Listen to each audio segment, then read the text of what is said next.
Et de police, on va justement en parler avec notre invité. Est-ce que la police est de plus en plus coupée de sa population ? Est-ce que ces dernières années, les affaires de violences policières sont relatées beaucoup plus souvent dans les médias, mais les condamnations se font rares ? Est-ce qu'il n'y aurait pas également un problème à la tête de l'institution ?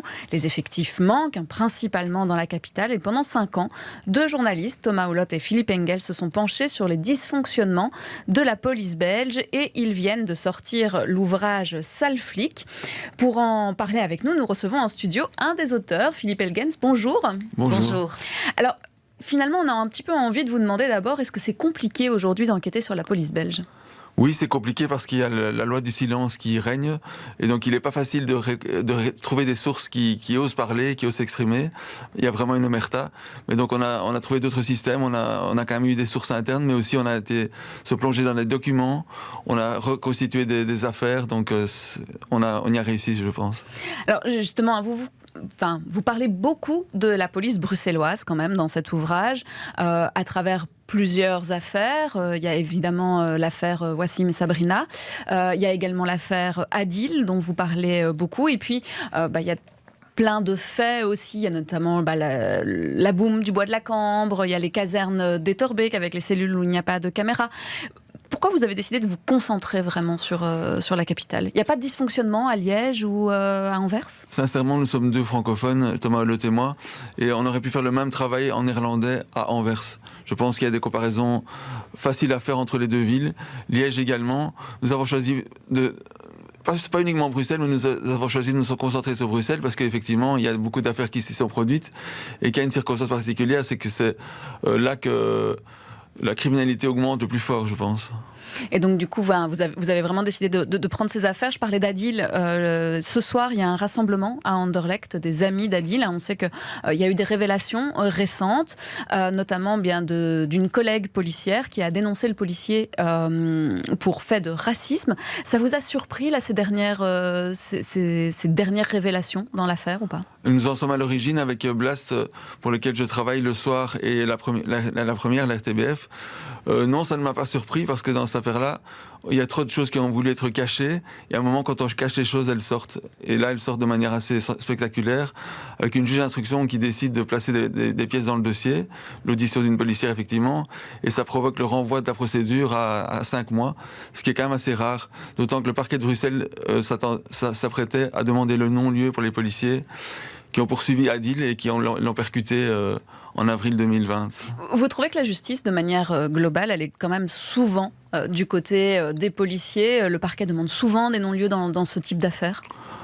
De manière évidente, il y a très peu d'affaires de violences policières qui débouchent sur un procès, qui, je le rappelle, est quand même le meilleur lieu pour exprimer, pour donner une visibilité, une publicité à des faits, à charge et à décharge, avec la possibilité pour la défense de s'exprimer. On arrive très peu à des procès et a fortiori très peu à des condamnations, et ce n'est pas normal. Vous avez enquêté pendant 5 ans. À la fin de l'ouvrage, il y a notamment des témoignages de policiers, des paroles de flics. Est-ce que finalement ça va changer au fur et à mesure, et ça va changer de l'intérieur ? Ça aussi, on l'a beaucoup entendu au moment des violences policières suite à la boum, notamment, où là, c'est pour une fois, on va dire, ce sont des jeunes de bonne famille qui se sont retrouvés enfermés et confrontés à la violence policière, alors que d'habitude, on est quand même plus dans les quartiers de Molenbeek, d'Anderlecht, avec des gens peut-être qui ont moins de bagages aussi au niveau des études pour faire valoir leurs droits, ou qui sont un peu blasés aussi et qui ont l'habitude de ça.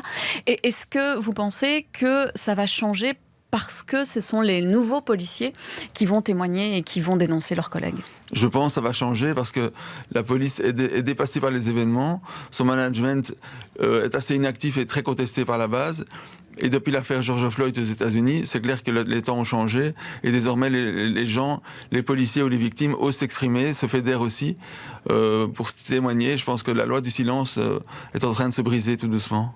Ce matin, dans le soir, il y avait aussi l'interview de la directrice du comité P, donc qui est chargée d'enquêter sur les policiers. Elle dit qu'il y a trop de policiers au niveau du comité P. Pour vous aussi, ça vous semble être problématique finalement un peu d'être jugé parti ? Non, il y a trop de politisation au niveau du comité P.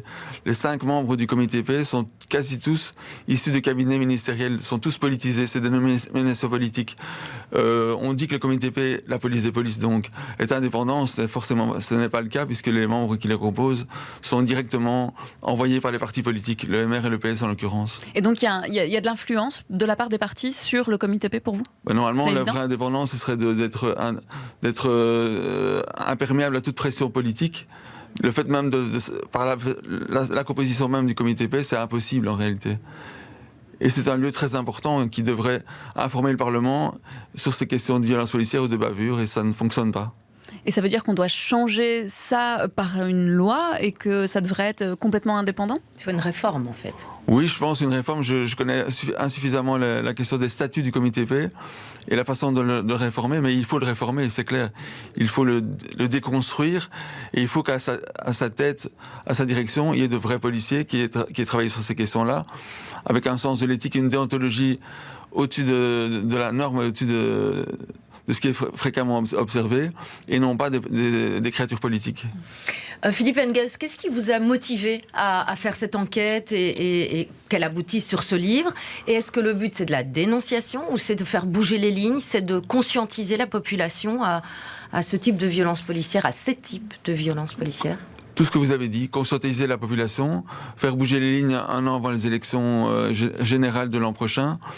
Et la raison pour laquelle je l'ai fait, je pense que c'est en voyant des policiers de l'intérieur qui ont parfois 20-30 ans de métier, qui travaillent sur l'antiterrorisme ou le politico-financier, et qui semblent atteints par une forme de découragement, et double par le fait qu'ils se rendent compte de leur inefficacité, excusez-moi, mais en plus de ça, ils sentent que l'image de la police est écornée par ces bavures, ce harcèlement à l'interne, ces violences. Comment vous avez réussi, parce qu'on parle d'omerta tout le temps dans ce milieu de la police, comment vous avez réussi finalement à écrire ce livre, à avoir la connaissance de tous ces faits ? L'investigation, c'est paradoxal, hein. L'investigation, c'est comme reconstituer un puzzle. On a quelques pièces, et puis on essaie d'en avoir d'autres pour avoir une vision globale du tableau. C'est comme ça que j'ai procédé ici avec Thomas Hollot. Alors on l'a dit, un manque d'effectifs aussi. Vous avez parlé là de la tête de la brigade financière, où il y a aussi ces problèmes. Il y a en France, il y a quelques années, il y a un journaliste français, Valentin Gendreau, qui a fait une investigation. Alors lui, il a fait carrément une immersion dans le milieu de la police. Donc il a passé son examen, il est rentré à l'école de police, il est resté après 2 ans dans un commissariat à Paris. Et finalement, il décrit exactement les mêmes phénomènes que vous. Il est venu d'ailleurs il n'y a pas longtemps au théâtre de Poche à Bruxelles pour faire une conférence lors d'une pièce qui était sur les violences policières.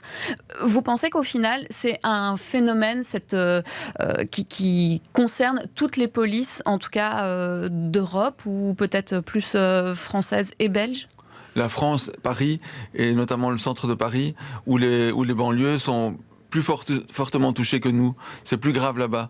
Le boulot de Valentin Gendreau nous a clairement inspiré. C'est un boulot formidable qu'il a fait, de savoir s'infiltrer lui-même. J'ai en tête encore une séquence qu'il raconte.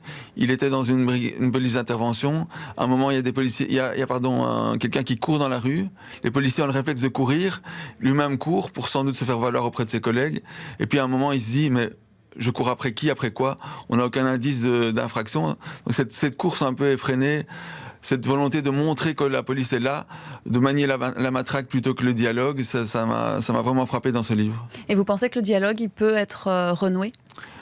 Il y aura du temps, il faudra un travail en profondeur. C'est pas en 6 mois ou en 1 an qu'on y arrivera. Je pense que c'est un boulot de 2-3 ans. Mais en tous les cas, avec le recul historique, on est dans une situation, à mon avis, aussi grave, voire plus grave, qu'en 96 à 2000, où là, l'affaire du trou a montré qu'il fallait faire quelque chose.